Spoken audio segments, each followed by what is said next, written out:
This is a sutta from Anguttara Nikaya 1065. And somebody is asking Venerable Sariputta, what is happiness and what is suffering? And he replies, birth is suffering. No birth is happiness.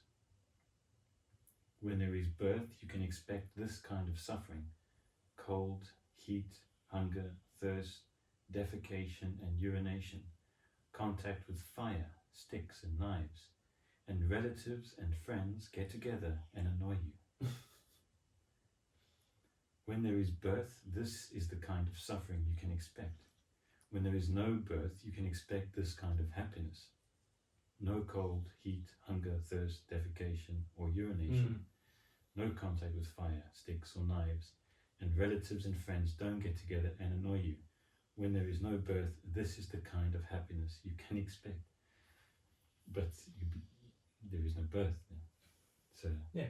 So what is, how should then birth be understood? That's the point. Well, the life taken personally. Yeah, well, that which is born, taken personally.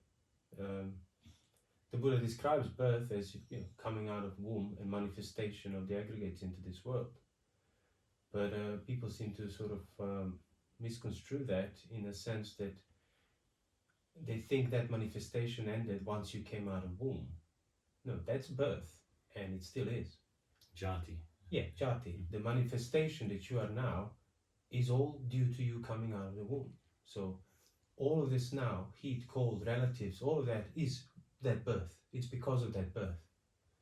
So the birth is not confined to like a little moment that lasted for like, I don't know, half an hour on average or an hour.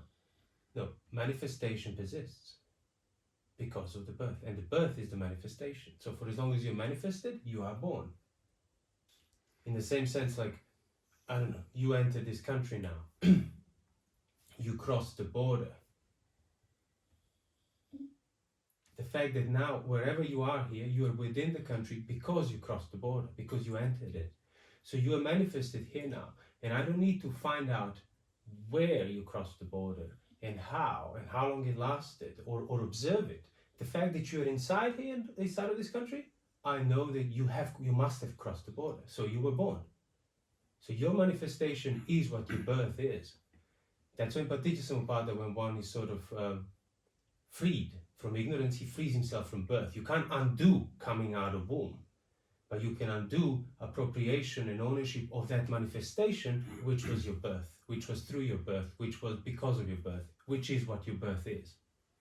Practically speaking, people would, wonder, because often jati is mentioned, birth is mentioned in the suttas. Yeah, birth is suffering. Yeah, birth is suffering, exactly. And all the suffering is birth, aging, sickness and death. That's all because of the assumptions and craving, tanha and so on. So it's like, if birth is that physical coming out of womb, if it's confined to that only, how can you undo that? You can't. So you're then subjected to all of this because, well, first of all, you don't even have a memory of your own birth. You haven't seen yourself coming out of womb. You don't recollect that. So if that's your birth, truly, if it's only confined to that event, it's utterly inaccessible to you, something that you can understand, let alone abandon. But if you take birth to be much broader phenomenon, such as, this manifestation that endures here, sickness, aging, cold, elements, words of others, that is basically manifested here, aging and so on, that's the birth. That's because of the birth. That's what birth is. Being born means being manifested. So for as long as that manifestation endures, your birth is there. So you can then address that directly by, uprooting the ownership of it. By seeing that everything that's within that manifestation, everything that manifests, whatever has the nature of manifestation, cannot be yours because of that, because it has arisen on its own and so on. Yeah. So you are subjected to birth, Exactly. subjected to aging, subjected to death. Fundamentally, you're subjected to that, not knowing that you're subjected to aging, birth, elements, unknowing relatives. You take the ownership. You assume it's yours, you assume it's you assume it's for you. Either way, it's yours. And because of that, you suffer on account of it, and everything that pertains to that manifestation will be affecting you. Right, but if you don't take it personally, let's say, birth, the manifestation of aggregates. Can I say your life? That's enough. That's Well, yeah, your life is the manifestation. Your life is that which is manifested in the broadest sense. So how can you then disown your life without destroying it? Because you can see that birth as that phenomenon that you are subjected to. Like I didn't choose to be born. I mean, there wasn't a point that it came. So this manifestation that you find in the world, your form, that it is you, so to speak, you had no say in it at all. And so all these little projects, my wishes and dreams and all my little things I'm doing, or issues, or cold, heat and so on, when seen in that light of that greater context of birth not being mine, then everything, all the little things that are inside it are not. They will affected. fade. Yeah, because that's the problem, really. The problem is that despite the obvious that you had no say in your form, in your birth, in your overall set of aggregates, you were subjected to it. People still assume the ownership of it and perpetuate that ownership through acting out of that very form, seeking pleasure in form, as the Buddha would say, as if it is theirs. So they know it's not theirs, but when the pleasure presents itself, you act as if it is yours. You don't care, in other words, so you act out because you can. In other words, you're borrowing something because it's free, ignoring the fact that, well, it's still borrowed, so sooner or later you have to pay for it. So that's why it's always compared to the Mara's trap and similar. So you have to refrain from borrowing that which you know it's not yours. What is not yours? Eye is not yours. Ears, nose, mouth, body. Feelings are not yours. Thoughts are not yours. But you're taking them as yours because you can, so to speak. So that's why you have to contemplate the danger to undo that attitude of, oh, I'll just take this because I'll get a quick pleasure through it, quick satisfaction, quick peace, through satisfying my desires. So you have to see the danger to prevent yourself from borrowing that which you know you shouldn't, from taking the ownership of that which you know you deep down you don't really own. But if you now see that non-ownership, that context of non-ownership in regards to birth, this manifestation, you develop that perception from time to time and make it steady, compose yourself in it. Then maybe before you do that, you would think, nah, you're not going to really try to do anything in your life.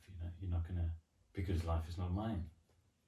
Well, I don't have to take responsibility in it. I just sit down, relax, and let things go. That's anything. Even the most accurate of the instructions can be taken wrongly if people don't develop the right attitude, and if they look for faults, and if they look for escape from responsibility.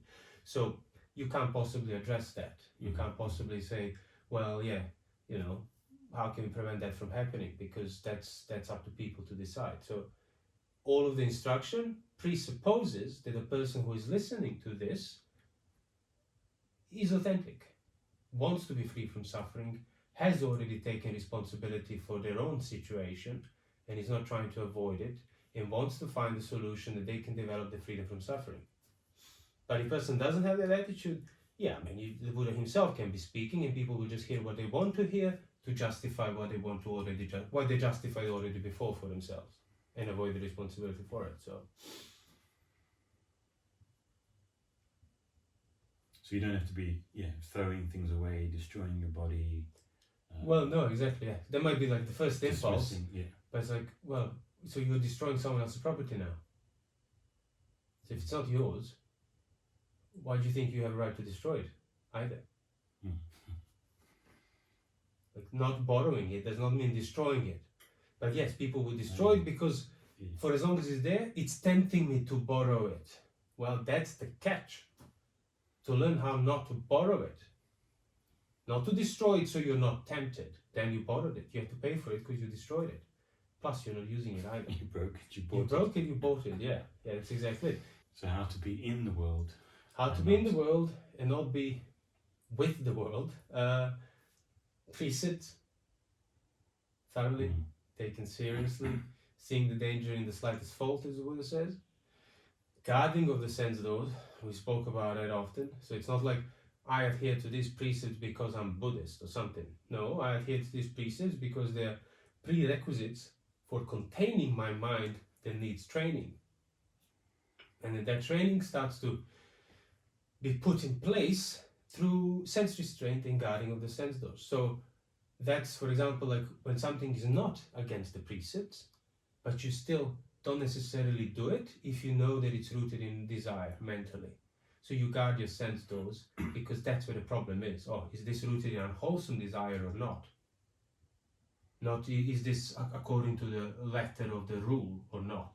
That's how you start, but if you actually want to practice out of it, you have to take it up from that impersonal mechanical observances, and make it like take responsibility for it. So I keep the precepts because I want to develop the mind, and I also guard the sense restraint, guard the sense doors and practice sense restraint on account of the same thing. So it's not an offense to, I don't know, eat between 8 and 12 in the morning, but again, how much I eat, what I eat, why I eat, how often I eat in that period, all of that is not against the precepts, but it can very much still be the behavior that feeds your desire if you don't check that as well.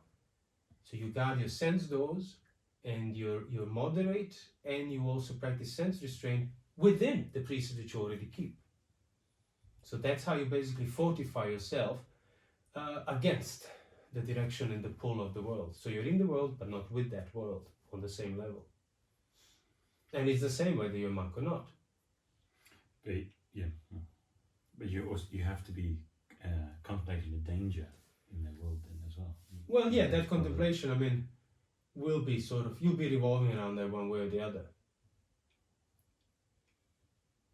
Like if you already had enough, let's say, determination to take on the precepts and decide to practice out of them, yeah, that's already implies exactly some recognition of danger of not doing so, danger of going back to the previous state of non-restraint and so on. So yeah, that's how you will basically, as I said, fortify your mind, and then all these things that we talk about, non-ownership and seeing the greater context, well, then that can actually arise, can be seen. Now people would not necessarily be able to see it because the mind is still far from that necessarily developed basis for it. It's not dry enough from sensuality, it's not withdrawn enough from company and dependence on others and so on. You can't see the signs and features of exactly life. Yeah. The signs and features that we recently spoke about, yeah, they haven't been developed sufficiently. So the context is only limited. Yeah. That doesn't mean that it's wrong what that person might be understanding, but it's not sufficient. So you need to now, that context that you have developed, you need to now broaden it even further. Find a greater context to that you can then sustain. But yeah, so that's one thing. So if you understand, or you can actually be aware of the context of jati, of birth, being present, what is greater, what surmounts that, what context surmounts that, and I would say that is, that's the context of death. What's implicit in the manifestation is the cessation of manifestation. Yeah. So no matter how wonderful your life is, or how many things you're doing or not doing, it's just going to Yeah, it's on the basis of manifestation that you have no say. That has its own direction and expiry date, and you're not privy to that. It's inaccessible to you. So you only see the front of it, given to you. And if you now you develop in the context of death. But you have to first develop the context of. Yeah, exactly. Yeah. You like context of death is developed correctly. Mindfulness of death is practiced correctly only if the extent of life is seen for what it is.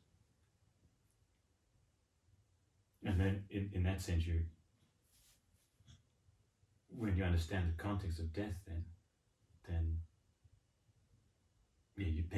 distraction is the result for life.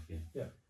It's not like, what do I do next? Nothing. Sustain that, and you will uproot any passion, desire, ill will, irritation, ownership, resistance, and so on, expectations in regard to any manifestation whatsoever. So whatever has the nature to manifest, that's why it has the nature to cease. That's it. But as you're saying, so you're not going to get to be able to see that great phenomenon of jati, of birth, if you don't have a clear mind. Yeah, exactly. If you don't have sensual strength. It's just going to be like an abstract theory, an idea. But the more calm. So it's not like, and sometimes people might actually, sort of get the idea, but then recognize that it's abstract, and then they think, oh, so now I need a new idea or a better idea. No, now you need to elevate your mind to meet the abstracted idea, so it ceases to be abstracted from it. So you need to bring your mind to where that idea is, not change the idea to fit where your mind is. And you bring it again through virtue, sense restraint, moderation, watchfulness, and so on. The direct training. So That also implies responsibility. You cannot irresponsibly guard your sense doors. You cannot irresponsibly say no to your sensual desires, because lack of responsibility is tied with the desire, with saying yes, with the flow, going with the grain. So if you are practicing sense restraint and moderation and watchfulness, that implies responsibility. Reflection. Exactly. So the more you develop it, the more of that reflexive recognition of that responsibility you will have. Oh, I just carelessly, irresponsibly said no to sensuality. That's impossible. That is impossible. You would have to, in a way, keep asking yourself, what am I responsible for?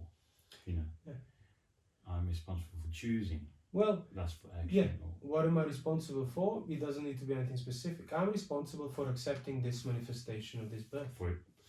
For acting out of it as if it's mine. As if it is mine. Am I responsible for creating birth? Exactly. I'm not responsible for the manifestation of it. I'm not responsible for these liabilities of cold, hunger, so on, and whatever else bothering me. And I'm not responsible for that.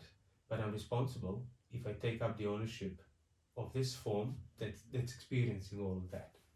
So that's how you then become invested in fearing cold, heat, elements, misfortune, craving for pleasure, craving for escape, craving for cover-ups, ill will towards people that don't know you, and so on. Because you took the ownership of the basis that's subjected to those things.